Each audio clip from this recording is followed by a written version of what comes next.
Descrição técnica do código de problema OBDII-B Banco de respostas lentas da posição da árvore de Camis 2. O que isso significa? Esse código genérico de diagnóstico de problema do trem de força, DTC, geralmente se aplica a todos os veículos OBDII equipados com válvula queime de temporização variáveis. Isso pode incluir, entre outros, veículos da Subaru, Dodge, VW, Audi, Jeep, GMC, Chevrolet, Saturn, Chrysler, Ford, etc. Embora genéricos, as etapas exatas de reparo podem variar dependendo da marca, modelo. Muitos veículos modernos usam o tempo variável da válvula, VVT, para melhorar o desempenho do motor e a economia de combustível. Em um sistema VVT, o módulo de controle do trem de força, PCM, controla as válvulas de controle de óleo operadas por solenoide. Essas válvulas aplicam pressão de óleo a um atuador montado entre o eixo de Camis e a roda dentada da corrente de distribuição. Por sua vez, o atuador altera a posição angular, ou mudança de fase, da árvore de Camis.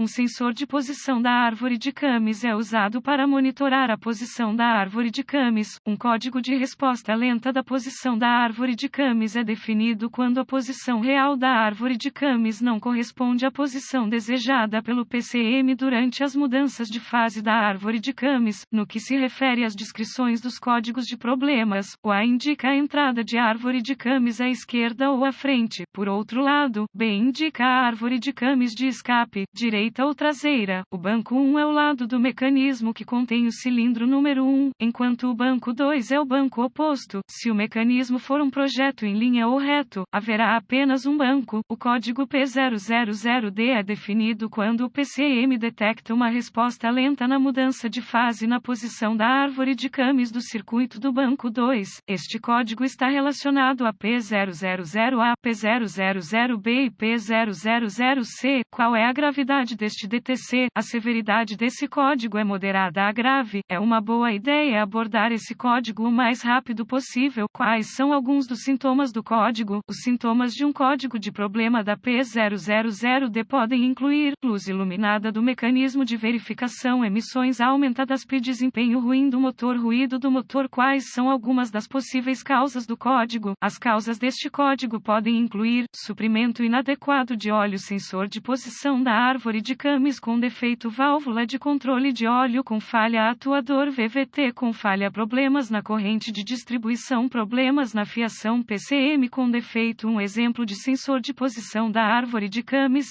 CMP. Quais são algumas etapas da solução de problemas da P000D? Comece verificando o nível e a condição do óleo do motor. Se o óleo estiver bom, faça uma inspeção visual do sensor de posição da árvore de Camis, do solenoide de controle de óleo e da fiação correspondente. Procure conexões frouxas, fiação danificada, etc. Se houver algum dano, repare conforme necessário. Limpe o código e veja se ele retorna. Em seguida, verifique os boletins de serviço técnico, TSBS, sobre o problema. Se nada for encontrado, você precisará avançar para o diagnóstico passo a passo do sistema. A seguir, é apresentado um procedimento generalizado, pois o teste desse código varia entre os veículos. Para testar com precisão o sistema, consulte o fluxograma de diagnóstico do fabricante. Antes de prosseguir, consulte os diagramas de fiação de fábrica para determinar quais são os fios. A AutoZone oferece manuais de reparo online gratuitos para muitos veículos e a ALLDATA oferece assinaturas de veículos únicos. Teste o sensor de posição da árvore de Camis. A maioria dos sensores de posição da árvore de Camis são sensores de efeito Hall ou sensores de ímã permanente. Um sensor Hall Effect possui 3 fios, referência, sinal e terra. Por outro lado, um sensor de ímã permanente terá apenas 2 fios, sinal e terra. Sensor de efeito Hall. Determine qual fio é o fio de retorno do sinal. Em seguida, conecte um multímetro digital, DMM, a ele usando um cabo de teste de sonda traseira. Coloque o DMM na configuração de volts CC e conecte o fio preto do medidor ao terra do chassi. Dê partida no motor. Se o sensor estiver funcionando corretamente, você verá uma leitura flutuante no medidor. Caso contrário, o sensor está com defeito e deve ser substituído. Sensor de ímã permanente. Remova o conector do sensor e conecte um DMM aos terminais do sensor. Coloque o DMM na configuração de tensão K e dê partida no motor. Você deve ver uma leitura leitura de tensão flutuante, caso contrário, o sensor está com defeito e deve ser substituído. Teste o sensor do efeito Hall do circuito do sensor. Comece verificando o lado do terra do circuito. Para fazer isso, conecte um conjunto de DMM a volt CC entre o terminal positivo da bateria e o terminal de aterramento do sensor no lado do chicote do conector.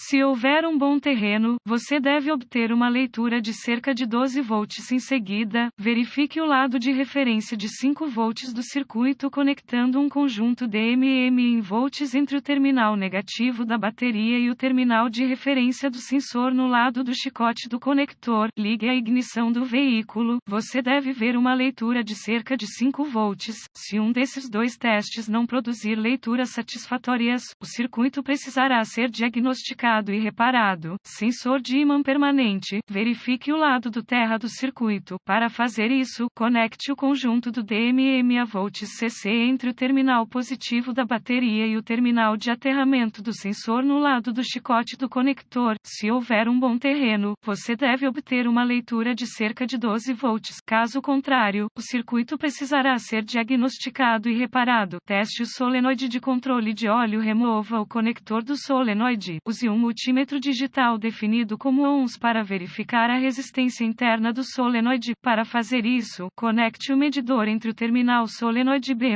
e o terminal terra do solenoide. Compare a medição de resistência com as especificações de reparo de fábrica. Se o medidor exibir uma leitura fora da especificação ou fora dos limites OL, indicando um circuito aberto, o solenoide deve ser substituído. Também é uma boa ideia remover o solenoide para inspecionar visualmente a tela quanto a detritos de metal. Verifique o circuito do solenoide de controle de óleo. Verifique o lado de energia do circuito. Remova o conector do solenoide. Com a ignição do veículo ligada, use um multímetro digital configurado para volts CC para verificar a energia no solenoide, geralmente 12 volts. Para fazer isso, conecte o fio negativo do medidor ao terminal negativo da bateria e o fio positivo do medidor ao terminal solenoide B+, no lado do chicote do conector. O medidor deve ler 12 volts. Caso contrário, o circuito precisará ser diagnosticado e reparado. Verifique o lado do terra do circuito. Remova o conector do solenoide. Com a ignição do veículo ligada, use um multímetro digital configurado para volts CC para verificar se há aterramento. Para fazer isso, conecte o fio positivo do medidor ao terminal positivo da bateria e o fio negativo do medidor ao terminal terra do solenoide no lado do chicote do conector. Comande o solenoide com uma ferramenta de verificação equivalente ao EN. O medidor deve ler 12 volts. Se não estiver presente, o circuito precisará ser diagnosticado e reparado. Verifique a corrente de sincronização e os atuadores VVT. Se tudo der certo até esse ponto, o problema pode estar nos atuadores de corrente de sincronização correspondentes ou VVT. Remova os componentes necessários para acessar a corrente de distribuição e os atuadores. Verifique a corrente quanto à folga excessiva, guias quebradas ou tensionadores. Verifique os atuadores quanto a danos visíveis, como dentes desgastados.